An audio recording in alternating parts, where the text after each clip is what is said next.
What is up, DigiDestined? It's your boy, DigiWatchTCG, and this is my channel. I want to thank you for coming to my channel, watching any of my videos I post, and this is my first one, so I really thank you for that. I wanted to just really briefly say what this channel is going to be about, and then I'm going to get on the Market Watch. So that is kind of what the channel is about. It is about market watches. I want to help as much as I can, help people make good choices and know how and where to spend their money. This is not an investment channel, but you should know essentially where you want to put your money, your well hard-earned cash. So I just wanted to get that out of the way, make good decisions. If you have to eat, choose to eat over choosing to spend money. These cards are going to be here for a while, at least for now.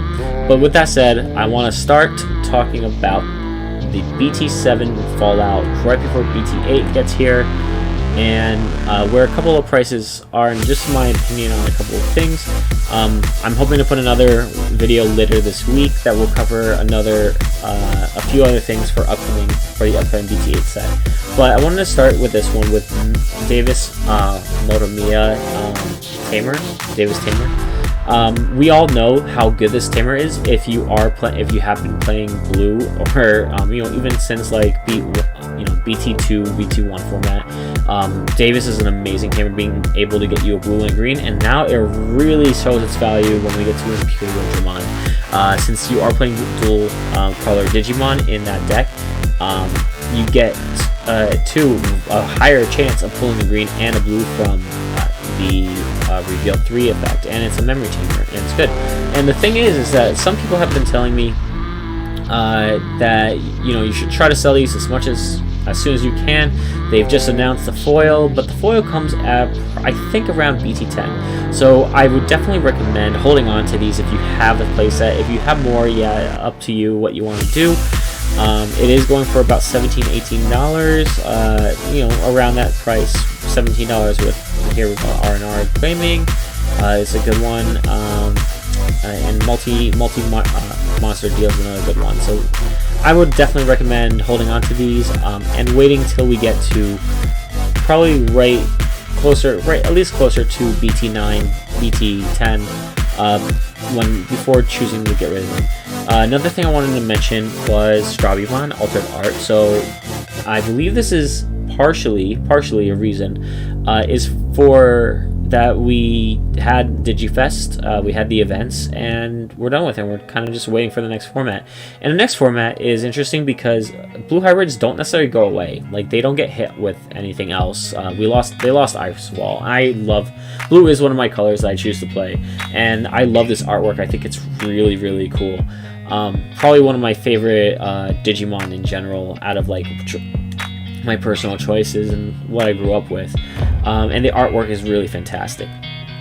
However, I would definitely recommend considering what you're going to do with this one. If you do have copies of it, if you are choosing not to play blue hybrid in the next format, I would try to get rid of these now, because I think they're going to continue to drop.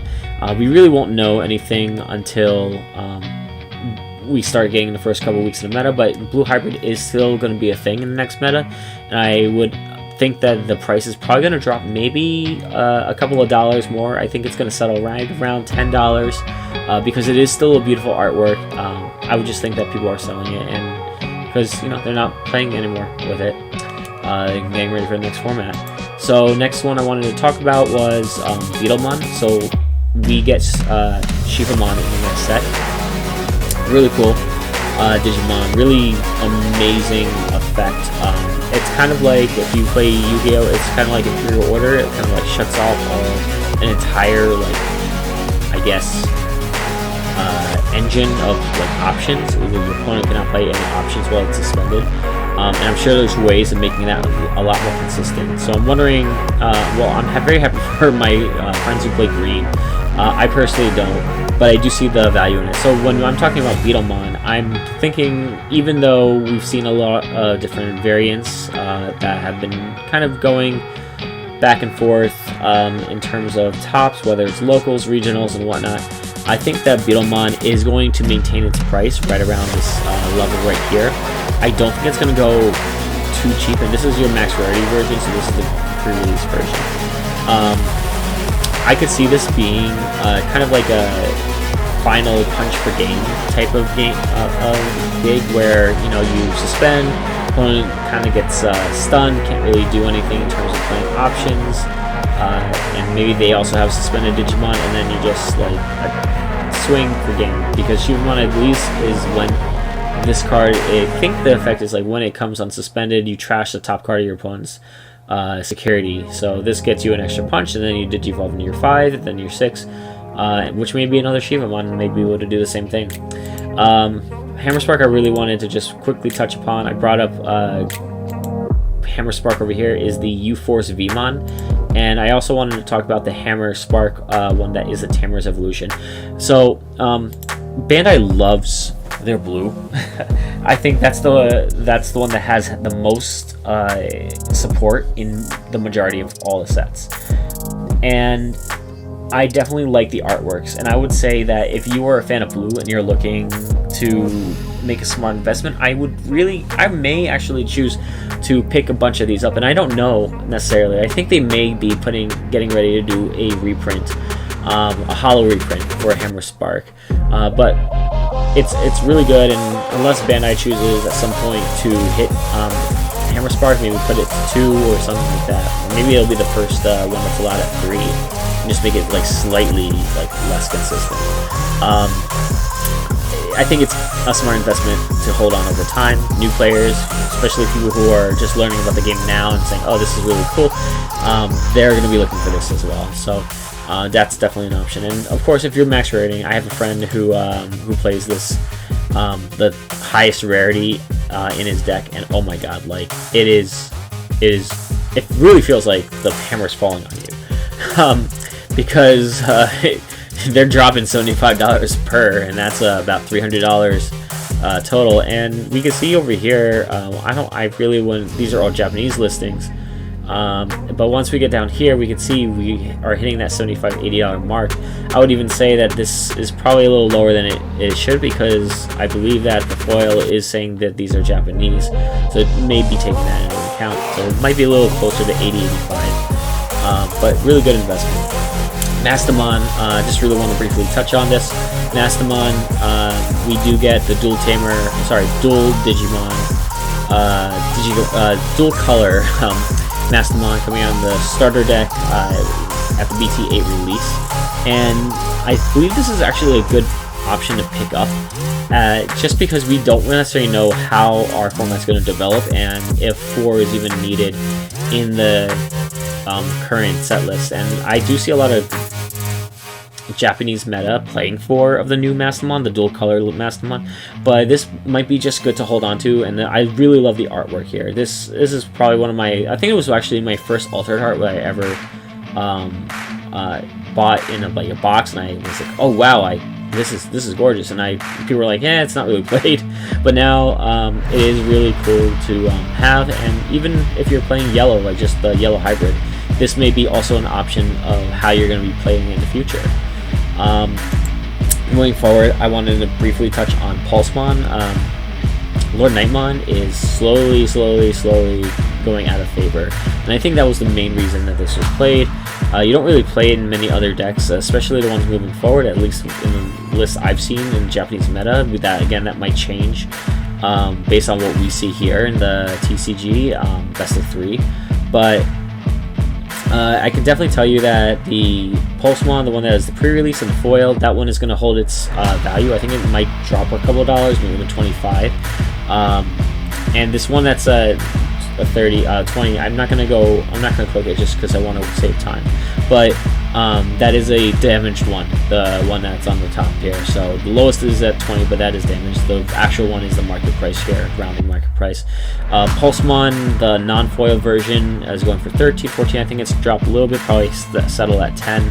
The same thing with the Digifest. It may hold a little bit of value, but I feel like people who have these Digifest ones, like some people just respect the game enough to say, like, I'm not going to pick up the Digifest one because I wasn't there. Like, it's almost like a memento. It was like, I went there and this was the card I had. I wanted to talk really quickly about these two over here. I think they're going to maintain their price at about 30 and 20 respectively. So Zephyrmon, I think right after the Digifest, just dropped off. But this is played in the upcoming meta BT8 and BT9. On BT9, it becomes more of a security type of build. So I think it is going to come up, and I think it is smart to hold on to these up until then. It may not be as much because there are going to be so many other decks out there. So at the very least, it looks like it's kind of settling at around the $24-25 mark here. And for Jet Sophie, it's a little bit higher up. It's probably around $30-35 mark. I think they're going to drop both about $5 in price and maintain that, and then I don't know, it might go up, might go down. Shine Greymon, Shine Greymon did Shine Greymon things. I think it was really cool at the time, but I think people just got tired of it. They saw like that, you know, sometimes it doesn't have great follow-up. You're suspending all your tamers, so anything you digivolve on top of it also becomes suspended.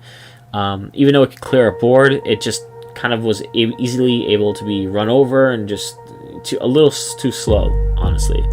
Chirumon, I wanted to just mention this about Digimon. I really like this artwork. It's probably one of my favorite alternate arts in the BT7 format, and it is going for around $20. I think that it's going to drop a little bit more. I think it's going to settle around 15 when we hit into the next set. Now, Digimon does get Digimon Yellow that comes out, and it has an effect, the new one in BT8, that lets you delete Digimon on the field in order to play it, and when you do, it reduces the cost by like something like 10 or whatever. And you know, this Digimon likes to be deleted, so they do have some synergy. But the problem, I think, is going to be that there's not really is Digimon going to find a place in the upcoming meta. I'm not sure. I don't know if it's going to be able to hold, but it might be a good pickup. I would just wait maybe another couple of weeks, or if you're looking for it, there are plenty of listings. There looks like to be 17 listings currently, but keep in mind there are, you know, this may not necessarily be played. Last things I wanted to mention real quick.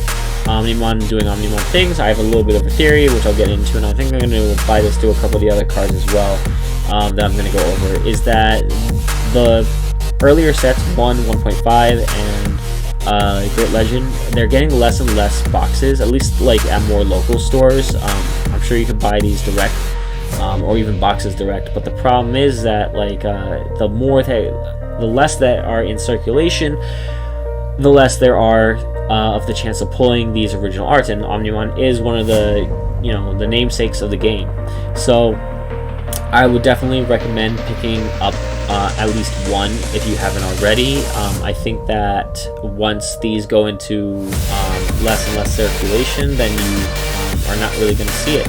It may not be played, but in terms of art, it's a beautiful artwork in multiple of the Omnimons. But I really like the fact that of this one specifically, in the BT1. Lastly, I wanted to talk about Marcus and Nokia kind of together. So Marcus is played in the Blackboard Greymon deck coming out, and this is the box topper version. I think that this is going to maintain or even increase in price. Right now, it has been trending upward consistently for about a month.